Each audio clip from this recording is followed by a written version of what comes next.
ఈయనే మా తాతగారు తంగస్వామి, బిర్యానీ స్పెషలిస్ట్. చూడడానికి ఉడిపి హోటల్లో పనిచేసేటట్టున్నారు. ఈయన బిర్యానీ చేయడంలో స్పెషలిస్ట్ అంటున్నా. మా తాత తెల్లోడు బిర్యానీ అని ఒక హోటల్ నడిపేవారు. బిజినెస్ అద్భుతంగా జరిగేది. హఠాత్తుగా బ్రిడ్జ్ కడుతున్నా అని బస్ రూట్ అంతా మార్చేశారు. కొట్టుకి రెగ్యులర్గా వచ్చే కస్టమర్లందరూ రాలేదు. ఇక కొట్టు నడపలేమని అమ్మే పరిస్థితికి వచ్చారు. సొంత కొట్లో సర్వర్గా పనిచేశారు.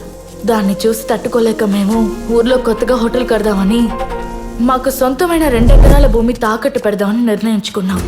ఎవరు ఈ తెల్ల గుండు రాజేంద్ర? సైకిల్ వడ్డీతో స్టార్ట్ అయ్యి రాకెట్ వడ్డీ వరకు చేరుకున్న రాకెట్ రవి. నేను అప్పిచ్చేటప్పుడు ఆధార్ కార్డుని అడగను, రేషన్ కార్డుని మాత్రమే అడుగుతాను. అందులోనూ ఆడవాళ్ల సంఖ్య ఎక్కువగా ఉందంటే వెంటనే ఇచ్చేస్తాను. డబ్బులంటే శవం కూడా నోరు తెరుస్తుంది. వడ్డీ రాకపోతే వీడు సవాళ్ళే మింగేస్తాడు. ఇదంతా తెలిసిన రాకెట్ దగ్గర తాకట్టు పెట్టి డబ్బులు తీసుకునే ఈ రోజు మా క్యాలెండర్ లో నోట్ చేసుకున్న ఆ రోజు. ఆ 2 లక్షలు పార్టీకి డొనేషన్ గా ఇచ్చేయచ్చుగా. ఎవరెవరికో ఇష్టం వచ్చినట్టు ఇస్తున్నారు. ఇది భోజన విషయం అండి. ఆకులు విసిరేసినట్టు మా జీవితాలను విసిరేయకండి. మీ మీదున్న నమ్మకంతోనే అడ్వాన్స్ కూడా తీసుకోకుండా మా కొట్టు పత్రాలన్నీ తాకట్టు పెట్టి ఇవన్నీ చేశాను సార్. అంతేకాదు సార్, ఇదే మాకు దొరికిన మొదటి పెద్ద ఆర్డర్. ఓ, ఇదే పెద్ద ఆర్డరా? ఆ విషయం ముందే చెప్పచ్చు కదమ్మా. చెక్ బుక్ ఇవ్వు. పెద్దవాళ్ళే.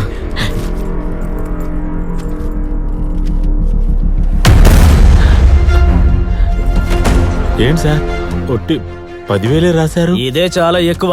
అధికార పార్టీ దగ్గర డబ్బు తీసుకున్న మొదటి వ్యక్తివి నువ్వే. ఈ చెక్కు నేను తీసుకెళ్తే 10,000 మీరు నాకు భిక్ష వేసినట్టు లెక్క. కానీ ఇదే చెక్కు మీకు నేను తిరిగిచ్చేస్తే 2,64,505 రూపాయలు నేను మీకు భిక్ష వేసినట్టుగా లెక్క.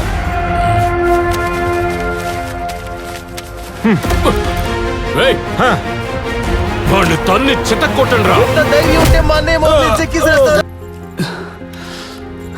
ఎందుకు ఫాదర్ ఏడుస్తున్నారు? ఇలాంటి సిచ్యువేషన్లో ఏడవకుండా ఎలా ఉండగలనమ్మా? కరెక్టే. పోలీసుల దగ్గరికి వెళ్ళలేక, షాపు నడపలేక, ఒక క్రిటికల్ అయిన సిచ్యువేషన్. నేను ఆ సిచ్యువేషన్ తలుచుకు ఏడవలేదమ్మా. హాస్పిటల్కి వెళ్ళలేక, గట్టిగా ఏడవలేక, నా వెనక బాధను తలుచుకుని ఏడుస్తున్నానమ్మా.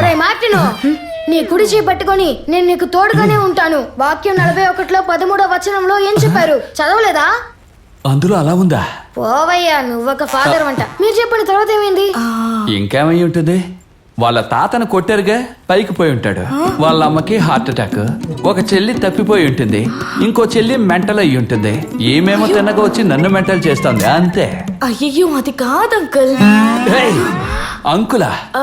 నేను ఫాదరు. సారీ ఫాదర్, ఒక ఫ్లోలో వచ్చేసింది. ఇంకా నయ్యం, ఫ్లోలో పెద్దనాన్న చిన్నాన్న అనలేదు. మీరు కన్ఫ్యూజ్ చేయడం వల్ల నేను చెప్పాలనుకుని మర్చిపోయాను.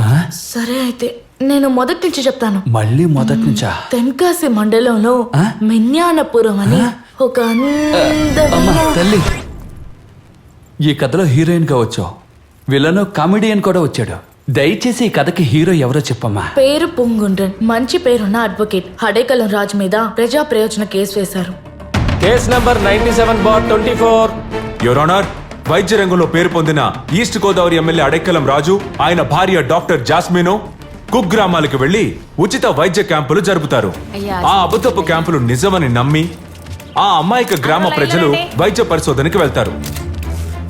వాళ్ళ ఆధార్ కార్డులు, రేషన్ కార్డులు అన్నీ తీసుకుని, వాళ్ళ దగ్గర చాలా తెల్ల కాగితాల మీద సంతకాలు తీసుకుని, వాళ్ళకే తెలియకుండా వాళ్ళ పేరునే పాలసీలు తీసుకుని, లేని వ్యాధులు ఉన్నట్టు చెప్పి, ఆపరేషన్ చేసినట్టు బిల్లు, అబద్ధపు డాక్యుమెంట్స్ రెడీ చేసి, ఇన్సూరెన్స్ మనుషుల్ని చేతిలో పెట్టుకుని కోట్ల రూపాయలు కొట్టేశారు. అడెక్కల్ రాజు ఇన్సూరెన్స్ మోసంలో బాధించబడ్డవారు ఇంతవరకు మేము సేకరించిన లిస్టు ప్రకారం 28 మంది. ఇంకా ఎంతమందో. ఏ పాపం తెలియని పేదల జీవితాలతో, వాళ్ల ప్రాణాలతో ఆడుకునే అడెక్కలం రాజుకి కఠినమైన శిక్ష విధించి, మోసం చేయబడ్డ డబ్బుని బాధించబడ్డ కుటుంబాలకి ఇప్పించవలసిందిగా తీర్పు విధించాలని కోర్టు వారిని కోరుకుంటున్నాను. That's all your honour. ఈ కేసు వచ్చే 15వ తారీఖుకి వాయిదా వేయబడింది.